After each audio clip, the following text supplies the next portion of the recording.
How's everybody doing out there? It has been one heck of a freaking day. Uh, it's nuts as I'll get out. We've had some rain, we've got some sunshine going on, and I need a Friday where somebody just brings me a bourbon and leaves me alone for about 30 minutes outside so I can just like chill out and not worry about anything for a little bit. Oh, Lord. So, anyway, I hope everybody's week is going good and we're having halfway decent week because it's like Wednesday all over again. And it's nuts. I'm missing Caitlin right now because Caitlin usually does all this stuff for me, and I'm having to do it all myself. It's nuts. Anyway, we're going to have a young man that's just really starting out with everything, and the way he is wanting to do things has really piqued my interest. His inspirations, everything, and he's just a pretty neat guy. So I want to find out more about how he's doing everything, and hopefully he can explain it better than what I'm running in my head, because yeah, it's just crazy stuff that's going on in my head. Anyway, everybody say hi to Kayn Falcon. Kayn, how you doing, buddy? Hey, how's it going? I'm good. How are you? I'm tired. Me and you both. Me and you both. You've heard that, what, 3 times now? I'm tired. Listen, me and you both. I can completely agree. Yeah, it happens. It's just the way it is. Everybody, look down at the bottom. You'll see like, share, follow, and subscribe. Please like, share, follow, and subscribe. It helps us all. And Kayn will really like it if you like, share, follow, and subscribe some of his stuff. Exactly. You can follow what the boss said, David. Like and subscribe, follow for more. It's nothing but fun, man. Mm-hmm. So you're in Connecticut. I am. Yes, I'm in Norwalk, Connecticut. Awesome. I had a band that I was helping out back in 2006. They were called Lot 6 was the name of the band. And it was weird because he was doing more like, this was in 2006, and he was doing more like the British invasion type thing. And he had he loved Billy Idol. Ooh, who doesn't? That's like an icon. Yeah, Billy Idol's like just badass all the way around. 100%. And at one time, I thought about bleaching my hair and doing the Billy Idol spike. But did you do it? No, I left it alone. It was down to my. It was down. It was down to my belt loop, and I didn't care about it.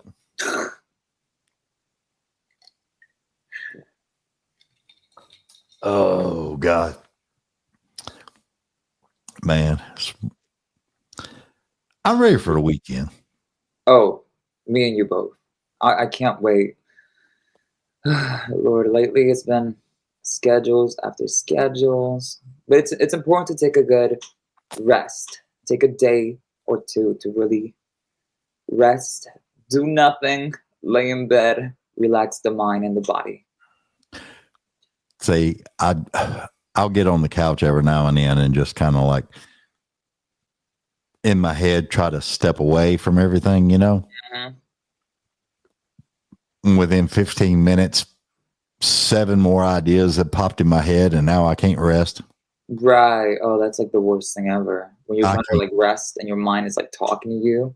Yeah, it's like, okay, you need to do this, you need to do that. You got to get this done so you can get this done, and blah, blah. And I'm just like, dude. Silencio Bruno, like that movie. You got to really, yeah, I hear you. I feel a similar way when it comes to like resting. A lot of times I'm like trying to fall asleep and my mind is like, wait, but you have to do this and that and edit this and record this. And I'm like, okay, I'll do that after I've rested the body. So that's what needs to be taken care of.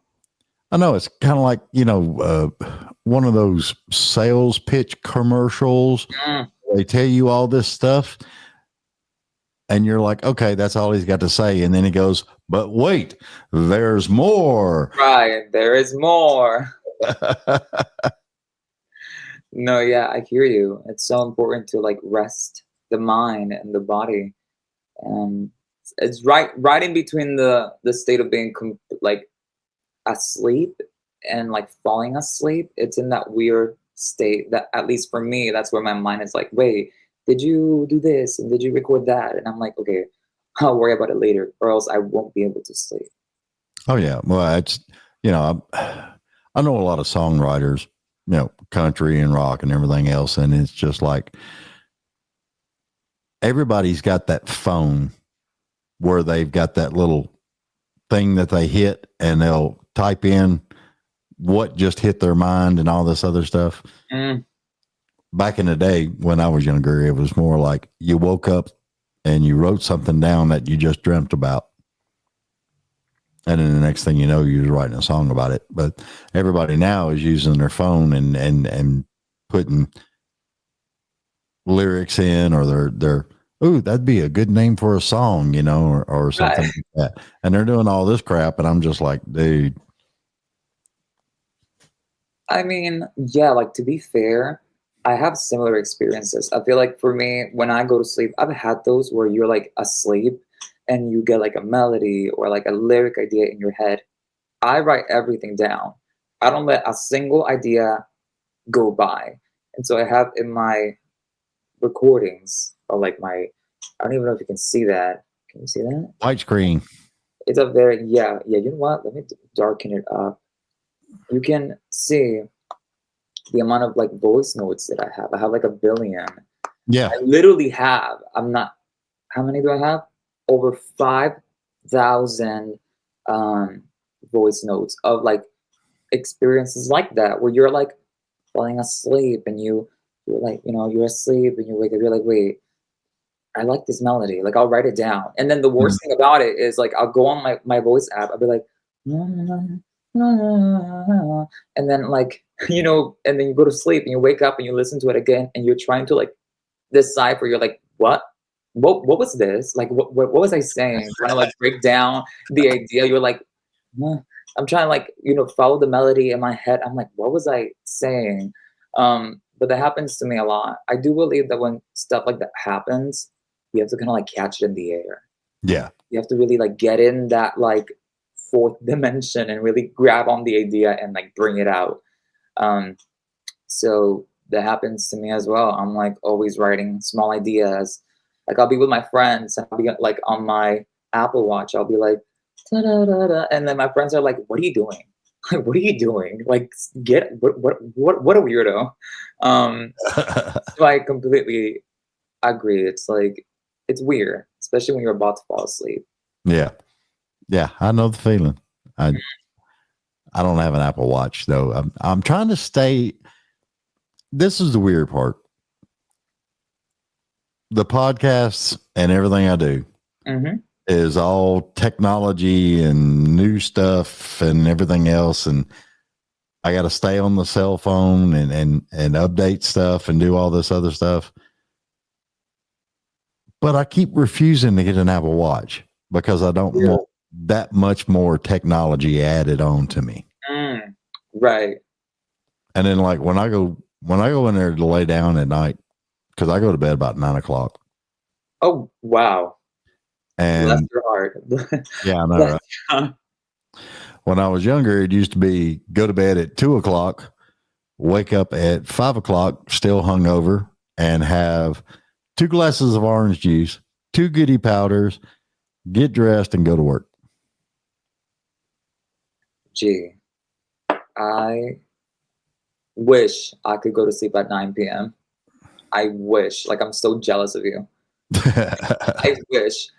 Well, I mean, you gotta work, man. It's the music industry. You gotta get that money in there. When you have a dream, it takes money to pay for the dream. It does. Oh no, trust. It does.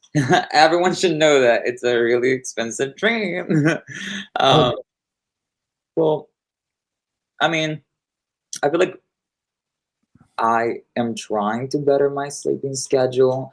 I'm not gonna sit and lie and say to people like, yeah, I go to sleep at like 10 p.m. At 10 p.m. is when I start to work. So it's like not even like reasonable. I probably go to sleep at like my earliest is like 2 a.m. Like I really be going to sleep at like 3, maybe 4 a.m. And I know some people are gonna be like, what? Like how can you?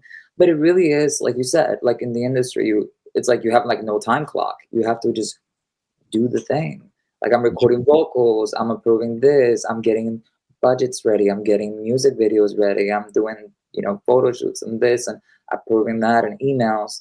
So, when people tell me that they go to sleep at 9 p.m., I'm like, please, let's like swap a day. Like let's swap lives for a single day because I would actually love to do that. But then I feel like, that would happen to me where I would go to sleep early and then my mind is like, wait, but you have to do this and that and this and that. Oh yeah. And so, but that's why I try to, because I do the day job, and then when I get off the day job, I come home and I just do the podcast stuff. Right. And I really, really try to keep the weekends open. But then I catch myself going and catching a show here, or going and talking to this person there, and it's a never ending battle to do the things that you want to do. Right. And networking is a big thing. That's that's one reason why I do like social media, because it does make it easier to find people and talk to people and look at things that they're doing. And if you need help with something, you can always be like, I ran into a little blockade on this and I'm not sure. Do you have any good ideas? And then you can collaborate a little bit with some other people, Yeah, 100%. That's like the point. The point of, I think, well, I like to believe the point of social media is to kind of get people to collaborate, share ideas, combine energy. Or at least I like to believe that's the point. Yeah. Sometimes. Sometimes, before people get to like commentary. Yeah, well, the other part is the stammers. You got to sit there and fight that crap all the time. That's true. That's a big one too. My page almost got hacked last week. Really? Yes. And oh my God, I was locked out of it. I couldn't get into it on my phone. But where I had been logging in through my computer, I come into my computer and hit Facebook and it pulled it right up. And I was like, what the hell? And I called my social media manager and she's like, you're in? I said, yeah. She said, I ain't been in an hour. And I'm like, holy crap. And she's like, okay, go here, do this, do that. And that's what I did. And then she's like, okay, now quick, change the password. And I changed the password. And then she went, and once I changed the password and it allowed all that to go through, she got logged back in after I told her the new password. And she went in and started changing all kinds of stuff on it, where whoever got into it had went through and changed just about everything. That's sickening. And I'm just like, ain't y'all got nothing better to do? No, literally. Gee. But she told me something that blew me away. I didn't even think about it, because the only thing I was thinking about was followers and people being able to see what I could post on there and all that stuff. That's all I was thinking about. And she's like, no, dude, they can actually get on your page. And if your credit card is on there where you're a creator or anything that you're doing, they can actually use your credit card and buy advertising through a made up situation to where they can actually charge like $5,000 to $8,000 of advertising and rob you blind. Yeah, no, that's not the way to go. That would be horrible. Oh yeah. You got to be cautious, 100%. I feel like my friends have had a similar experience where their accounts get hacked. I thankfully have not. But yeah, no, I couldn't even imagine all the thoughts that would be going through my head at that moment. Well, she told me where it came from because she was able to go in there and look and see. And what it was, somebody had sent me a message on Messenger. Mm, And when I replied to it, they were able to go through that link and manipulate all kinds of stuff. yeah, you're not supposed to answer like random DMs or messages because they can hack into your system. Yeah, that's why I told her, I said, well, let's wait. And next weekend, let's go in there and just totally turn off Messenger. What, because there's too many hackers on here, man. Yeah, there are. That's like, I think, one of the biggest fears of an artist with like hackers is like getting your social media hacked or your music leaked. Like a lot of artists get their music leaked. Yeah. And that's no fun. That's no fun. Well, it's, I tell anybody that, uses a computer for editing or anything else, a lot of people will save their stuff on their computer. Right. But I figured out if I've got an SDD 1 terabyte card and I record something, I can put it straight on that card. Yeah. And then once I get it recorded and get it where I want it, then I can unplug it and I won't have to worry so much. I mean, I'm pretty sure I have like a similar thing when it comes to my music. I am so scared of people like getting into my system and leaking things or whatever that I keep them in a specific drive. And I unplug them when I start the set. I mean, when I leave the session, plug them in when I start the session to avoid those problems because you really never know nowadays. Yeah, I know. Mm-mm. It's nuts how everything is. Anyway, the one thing that intrigued me about your stuff was you're doing like 2010s, 2010, I'll say it that way. It makes more sense. You're taking like 2010 pop music and you're like giving it a whole fresh, almost cinematic reboot. Yeah, I would say I try. I'm trying to really get that. There was some magic going on in 2010s where the pop songs were so perfect, so catchy. There was like a magic. There was something in the air during those years that really made the music speak to the soul. And I feel like I'm not the only one when I say this. A lot of us miss that sound, miss the quality of that music. People are always saying things like, yeah, like I wish I could go back to 2011 to, hear Katy Perry's like Teenage Dream or whatever, or like Kesha or Gaga. And I also agree with that. I love those songs. There's something to it. So what I try to do, well, at least because I'm so obsessed with pop music, like I listen to pop music every single day. I've saturated my mind with pop music to this point, and I love it. It's my genre, and I'm really proud of it. I try to make music that is kind of like a, nah, I wouldn't call it like a portal, but if you were to have a portal in 2010 to now, some of that sound is being transferred to now for that magic. Um, a lot of synthesized big choruses is what I really like to put in my records. Yeah. But yeah, I would say there's a try. I'm trying. I am the only person working on this at the moment. I write and produce all of my songs by myself, as I also sing them myself. Yeah. So I try to I'm kind of a factory in one person. So I try to really do as much as I can with what I know to provide the best music, or at least I try to. I really am pushing that because it's such a competitive field. Yeah. And that was, I can't remember his name. He does that. He does that, carpool karaoke. James Corden? Yeah. Corden, dude. Yeah. I remember watching that when it was him and Lady Gaga in there. And I was just like, I was rolling laughing at all that stuff because it was really good. And I was surprised he could actually sing, but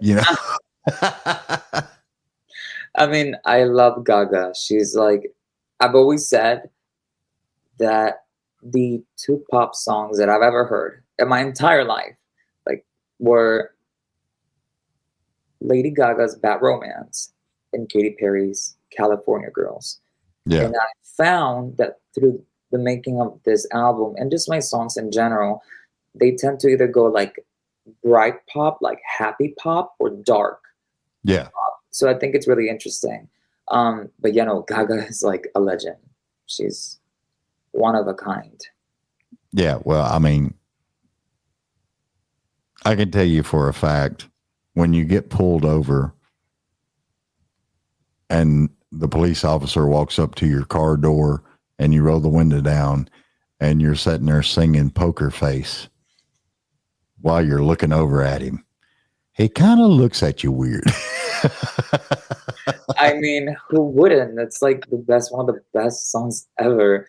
I think that song is so brilliantly constructed. Red One and Gaga have always been a great team, but Red One, the producer, Red One, the other songwriter, his way of making music is brilliant. I mean, I think there are a couple of really good pop producers, and like in the top 5, I would put like Max Martin, the maker of like Britney and I Want It That Way. He's like the OG, and then there's like Red One, like Circuit.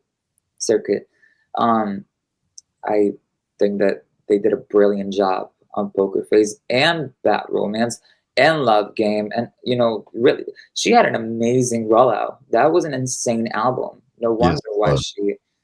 I mean, that was like what she had like 4 hits. Mm-hmm. That was an insane record. Yeah. Yeah. I mean, I can't even tell you where all of it landed on the charts, but I know pretty much the whole freaking album was up there.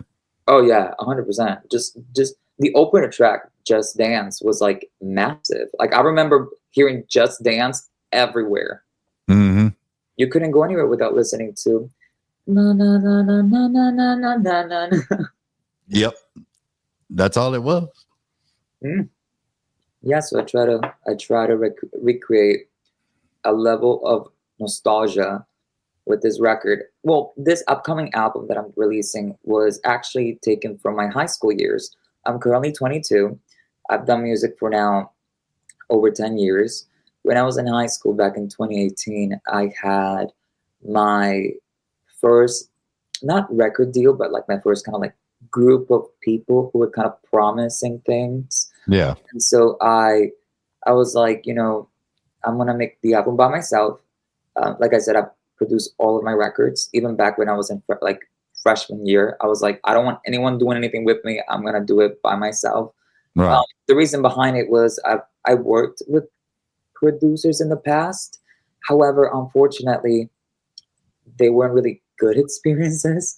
So I couldn't really I was like, yeah, like I'm trying to do something like this or something like that. And they would give me like something completely different. And I was like, I think I'm just gonna work by myself. So back in freshman year of high school, I made an entire album of like I probably made like 15 songs, probably 20, and I was gonna release them.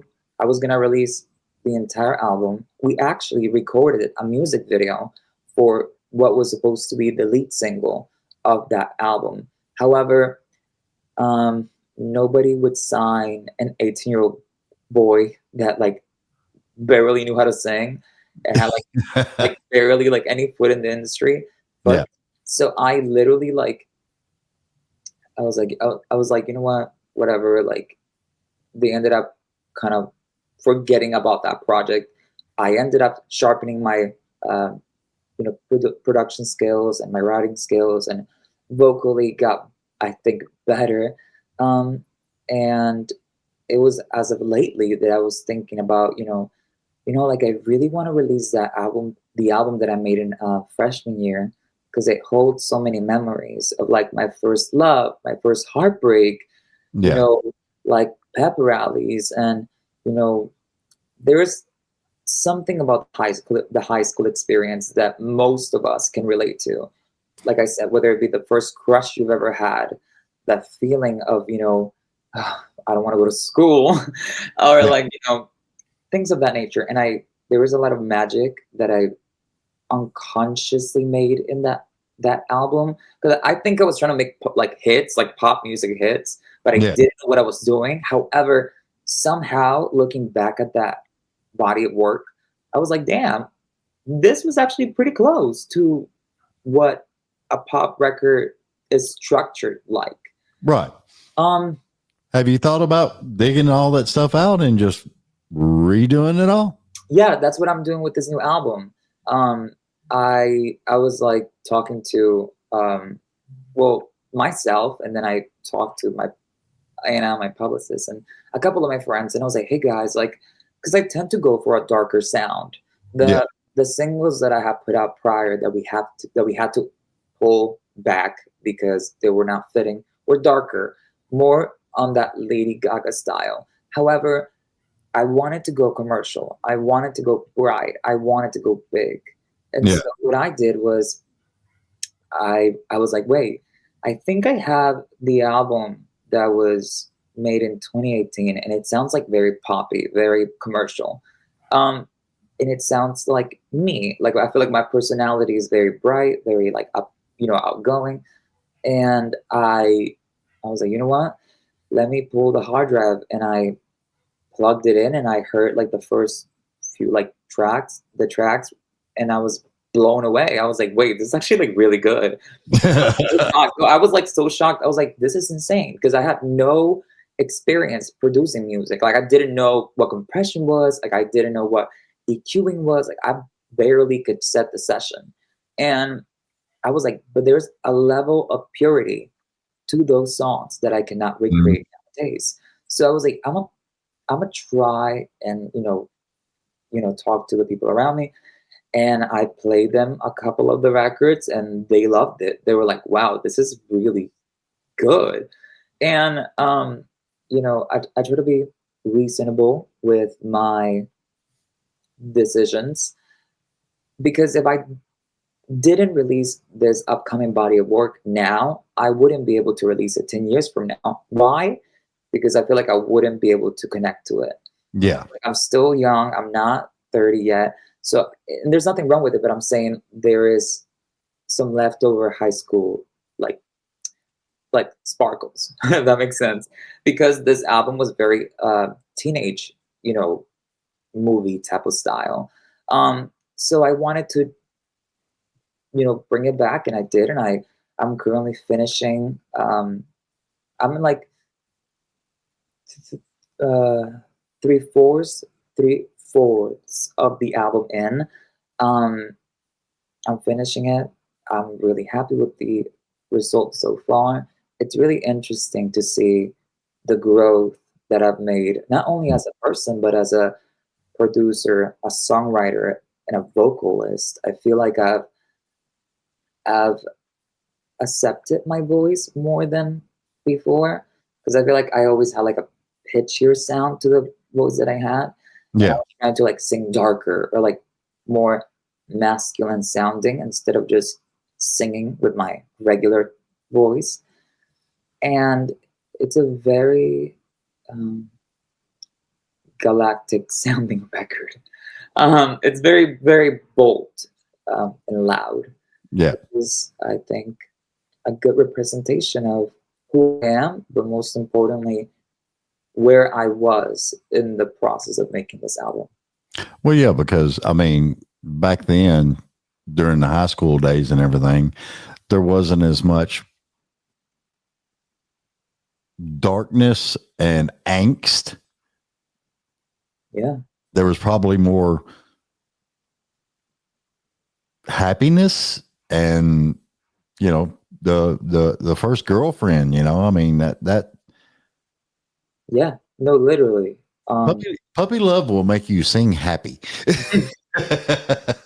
It does. It really does. Like your first heartbreak is like the worst thing ever. Like I remember it's a really like I said, it's very biographical in that sense that I feel like a lot of us can relate. It's a bit cheeky. It's a little bit jolly, but I think Yeah. that you know that's where I was. And I know a lot of people tend to be like, "Oh, that's cringy," but I actually kind of embrace it. I really embrace that cringiness, that kookiness of like first love and I love you, you love me. um but it really, like you said, it holds a lot of magical moments in my life, Oh yeah. and I am really happy. It's really weird because like I said, I had this album archived for so long that I was ready to put out what was going to be my EP, which was darker. It was actually the what I was gonna release in the upcoming month of October. However, something just didn't feel right. Something wasn't clicking. Something was Yeah. like there's something missing. And the minute, and I don't know, something just dipped deep inside my soul said, "Hey, how about we release um, Electric Pop," which was the name of my older record, the one that I was meant to release in high school. And I was like, electric pop. I haven't heard that title in so long. And I heard it and I was like, this is it. Like, I need to release this as my debut because I feel like it gives people an idea as to who I am. It kind Mhm. of introduces the sonic world that I live in. Lyrically, it's also very like honest, but it doesn't take itself too serious. And I think it does a good job at painting the picture of what it is that I'm trying to convey through my albums, my bodies of work. More like a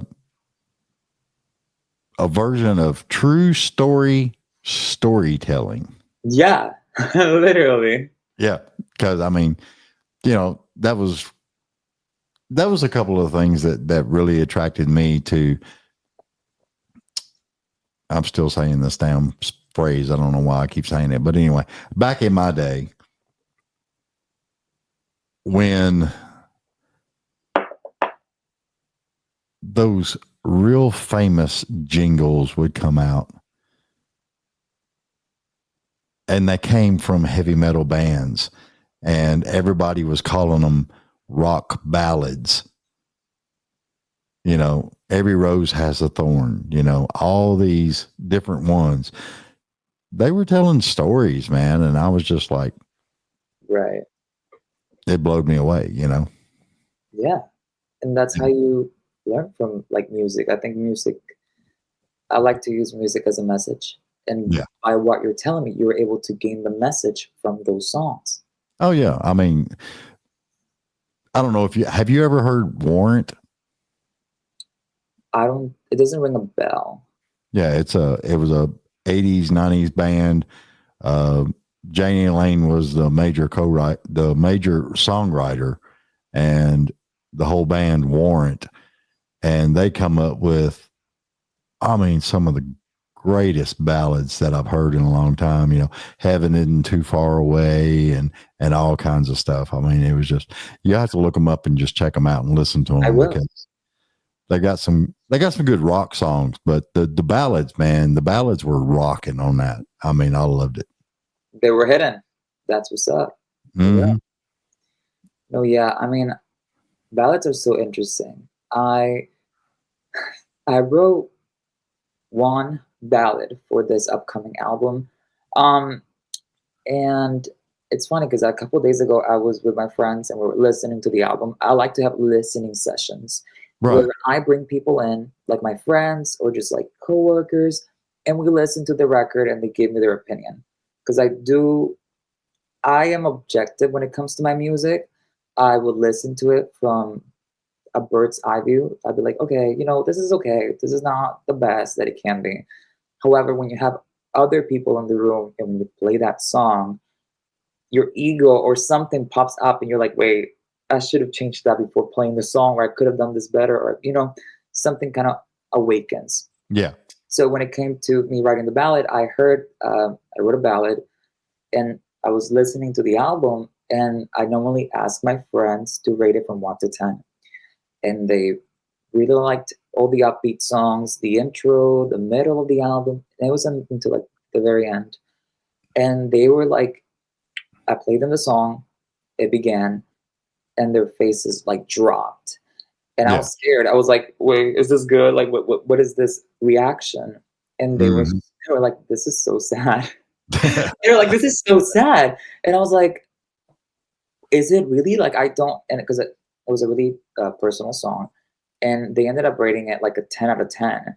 But then the question comes, like, do I put it on the album because it is such a black sheep compared to everything else? Because everything else is so like jolly, happier, Yeah. and the song is definitely lyrically is more personal. It's a bit more darker, and I don't know, like that's why the power of a ballad, if done properly, can shoot you through the heart like an arrow. It's Oh insane. yeah. Yeah. I've had some music in the day that I've just been,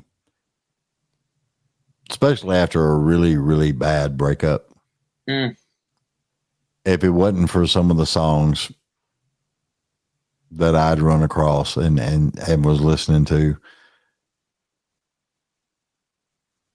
I'd have been way worse than what I was. But being able to listen to some of the ballads and some of the tunes, I mean, it lifted me out of that dark place that I was heading to and brought me up higher than I should have been.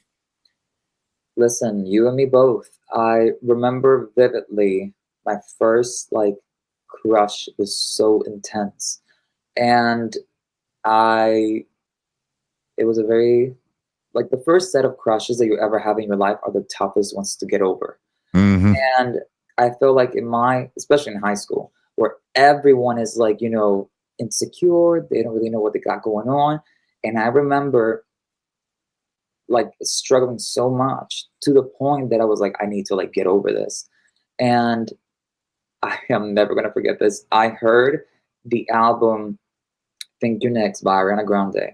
And I remember like listening to the final couple songs, the ones that were a bit more personal, Yeah. being like, this is hitting me like a like a like a break, like a Yeah. freaking I don't even have like an explanation. It was such a heavy hitter.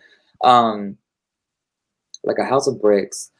And it was insane. And a lot of those songs helped me process what ended up being like my first heartbreak.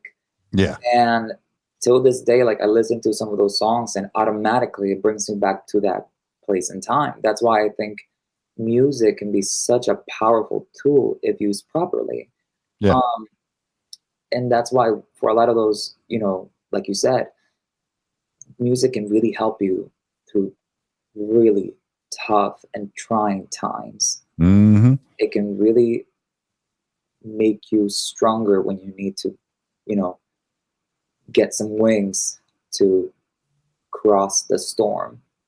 Oh yeah. And then you can run across a really good song and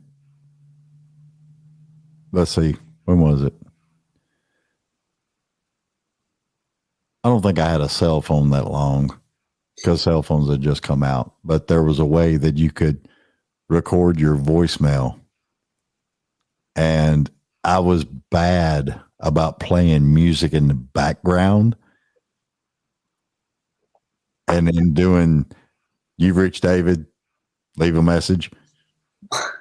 And the music was in the background.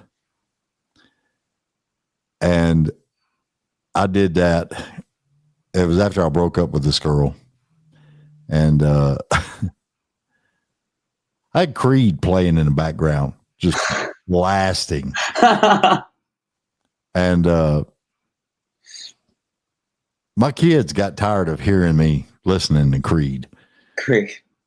They were just like, have you lost your mind? You know, and I'm just like, it just, I don't know what it was, but that breakup and the music that I was listening to of Creed actually pulled me through a lot of things.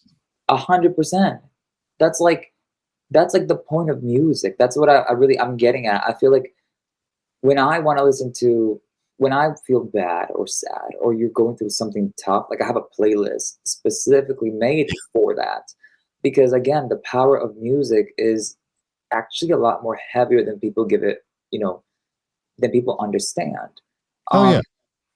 But I completely agree. I mean, like, geez, my first heartbreak was like a 2-year thing. It was so bad. Like, I remember it was such a heavy moment in my life. That's why, you know, I I like to do music for my well-being, like as a, you know, exorcism of sorts, like self-expression, like getting all that out, but also to help people out because we are going through similar experiences, just different, scenarios.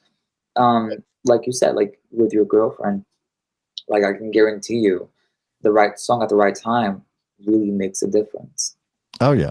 You know, it just, but then you got to look at the other side of it.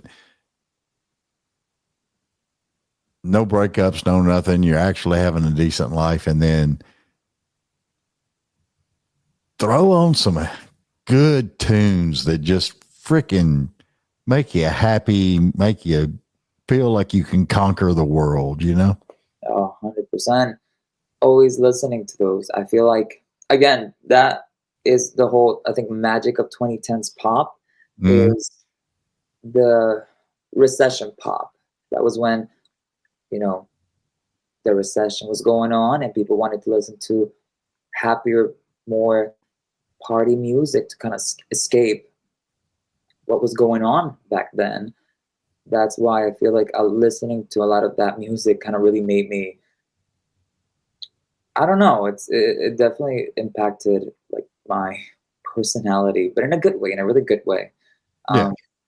But hey, you don't gotta tell me twice to put on a good pop song. I got 100 billion playlists ready to go in the car, and it's like the same couple songs too. Like my brother's so sick and tired of me being like, "Why are you playing like the same music?" And I'm like, "Well, first of all, because nobody be making this type of music no more. Like, I'm trying to kind of not replicate it, but give it in my own way, you know.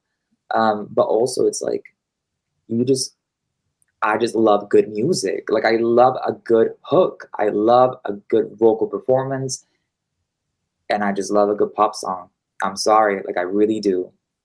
Well, you know, I tell people all the time, you know, if you can run across that one song, it doesn't matter what genre it is, but that one song that can make the hair stand up on your arm You're golden. and make you feel, if you can feel it, that's your song. That's 100%. There's only a few people that really make that happen for me. But once you find that song, there's a connection that is so strong. Mm-hmm. It makes it worth it. It makes it 100,000% worth it. Yeah. Because I was, when I was younger, I was real bad about street racing. Mm. And one of the songs that I loved to play when I was out there street racing was Judas Priest, Heading Out the Highway. And I would crank that shit. Blasted it. As you should. Yeah. Well, back then we didn't have, you know, you can go to the store now and you can buy amps and subs and all this other stuff. We didn't have that back then. We had triaxles had just came out. Wow. So we were like, we didn't have amps. We had power boosters. And in my Mustang, I had 3 power boosters. Jeez. And the power booster I'm talking about, some people will remember, it was called the Big Mouth. And it had treble, mid-range, and bass faders on it. So you could EQ it out a little bit. Dude, I had the fronts higher on the treble and the mid-range. And then the 2 speakers I had in the right at the back seat. He was a driving speaker. Yeah, I basically made it and tuned it to where the ones that were all the way back in the back were basically mostly bass. And then I had the mid-range and treble in the mids, and the front was more treble. So, I mean, it was just like I created one big, huge speaker. I'm going to do that when I get a bigger car, because I don't have like a huge car. But I'm going to do that. That sounds so dope. Dude, we had a friend that had a big 4-door. I think it was, God, I can't remember what it was. It wasn't a Delta 88. It was something else. And he took house speakers and put them in the back seat. Ooh. And it was hard to set in that car because of the music blasting. It's probably where I lost half of my daggum hearing, but gee, well, at least you lost us some good music. You got some good music going on. Well, yeah, I mean, it was some crazy stuff back then, man. I mean, I'm really happy with how music has went, as far as the years go by, how it's progressed a lot on a lot of different things. Right. But that's one thing that interested me about you, was because you're kind of revamping some of the older stuff and trying to give it a more of a fresh experience to it. Yeah. I'm trying to, like you said, I'm trying to bring pop music to the front lines again, because I feel like, unfortunately, people have lost. Well, not lost, but it's not as popular as it used to be. I don't know. People, listen. There are rock folks, there are country folks, people who are proud of their genre of music.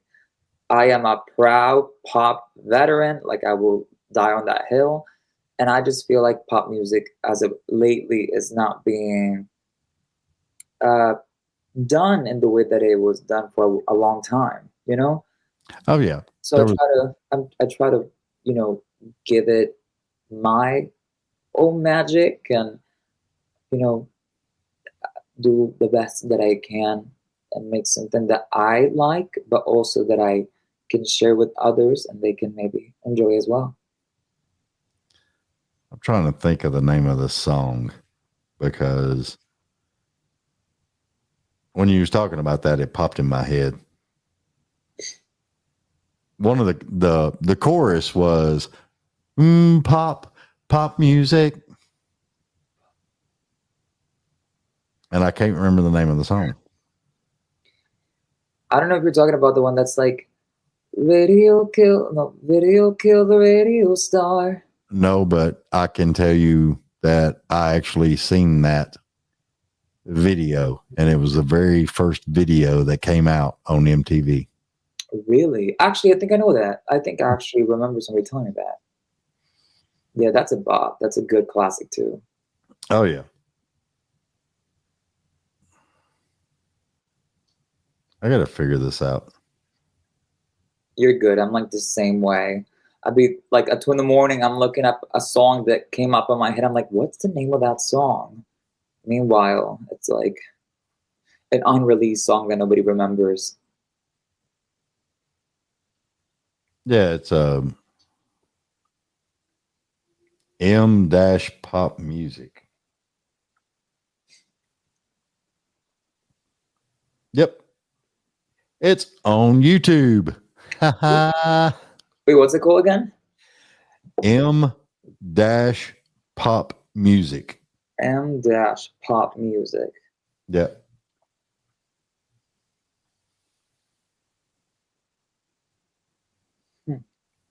You'll have to listen to it later. It's pretty actually. It's almost like it's redundant, keeps repeating itself in a lot of areas. Right. But it's kind of neat. I mean, repetition goes a long way. I think it was like 87, 88, maybe. Might have been earlier than that. The 80s are such a good period of time. Yeah, well, we had a place in Nashville that was actually called T's Disco. If you was 19 all the way down to 13, you could go to T's Disco. It was made, the whole club was entirely for teenagers. And you would have catch me there. I would have been there. If I was in the 80s, I would have been there. Yeah, I mean, it was cool as all get out. I mean, they had a sound system, they had lights, and it was like the basement level of a shopping center type thing. Right. You went around the back and there was an entrance and you could go in.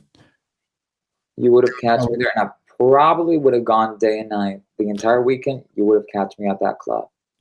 It would have probably been a rave later on. Yeah, I would have definitely been there. No doubt, David. No doubt. Well, I mean, when Michael Jackson's Thriller came out, there was like 20, 30 of us sitting watching TV when it first came out on MTV. That's like the best part. I think, I feel like the 80s were such a powerful moment for music. From the debut of Madonna to Thriller, it's like, if I'm so jealous of people that got to live in the 80s. Like if you lived in the 80s, you truly lived through one of the best times in music, period. Oh, yeah. I wish, I would love to be there and experience what was going on. Well, I mean, when Madonna first come out, Material Girl and Papa Don't Preach and all this other stuff, you couldn't turn a corner without seeing a copycat Madonna walking down the street. Everybody wanted to look like her. She was the moment. Well, she's still a moment, but she was like in that moment of time, like debut era was insane. Yeah. It was crazy. We're all out for her. She had a bunch of hits too. Really good records, by the way. Oh, yeah. She had a lot of good stuff. She even did a movie that was actually pretty good.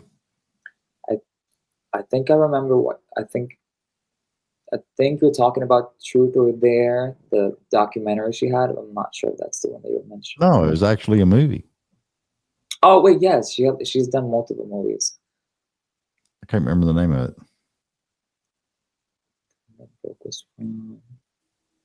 Man, you'll be sitting there playing on Facebook all night. YouTube.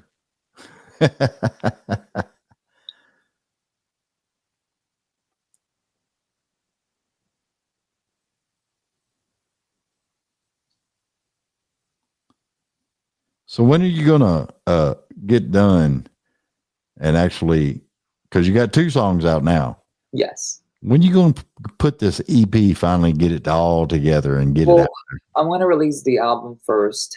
We're going to go happy pop, and then we're going to go into something a bit more on the opposite side of the spectrum.